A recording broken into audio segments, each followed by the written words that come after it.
all over again.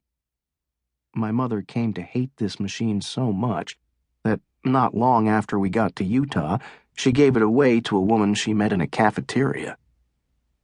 At night, we slept in boggy rooms where headlight beams crawled up and down the walls and mosquitoes sang in our ears, incessant as the tires whining on the highway outside. But none of this bothered me.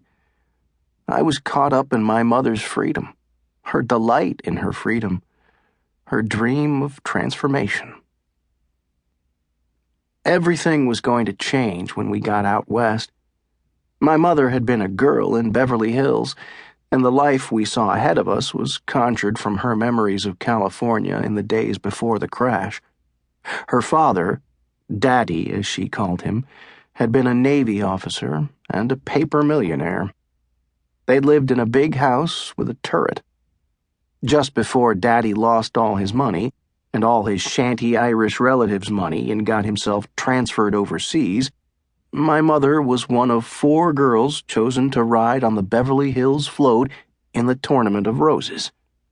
The float's theme was The End of the Rainbow, and it won that year's prize by acclamation. She met Jackie Coogan.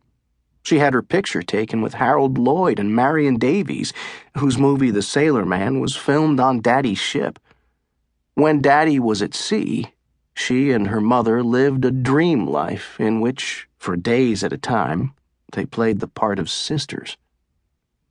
And the cars my mother told me about as we waited for the Rambler to cool, I should have seen the cars. Daddy drove a Franklin touring car. She'd been courted by a boy who had his own Chrysler convertible with a musical horn.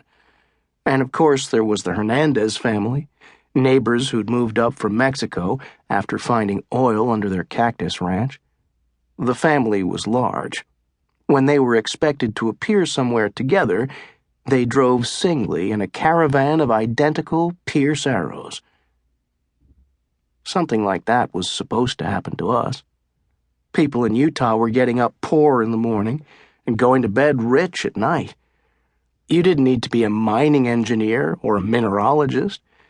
All you needed was a Geiger counter. We were on our way to the uranium fields, where my mother would get a job and keep her eyes open. Once she'd learned the ropes, she'd start prospecting for a claim of her own.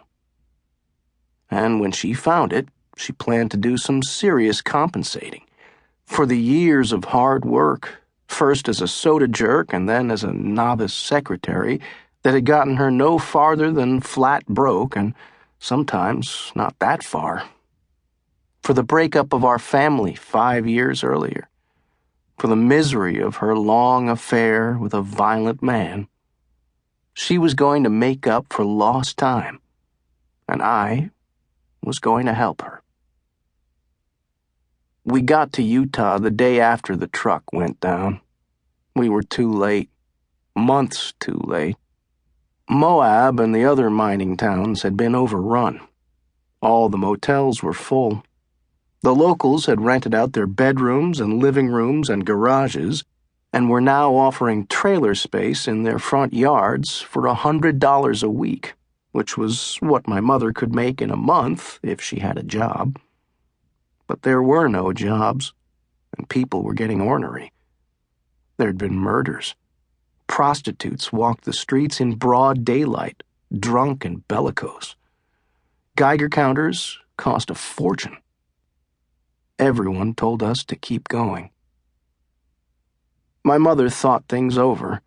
Finally, she bought a poor man's Geiger counter, a black light that was supposed to make uranium trace glow.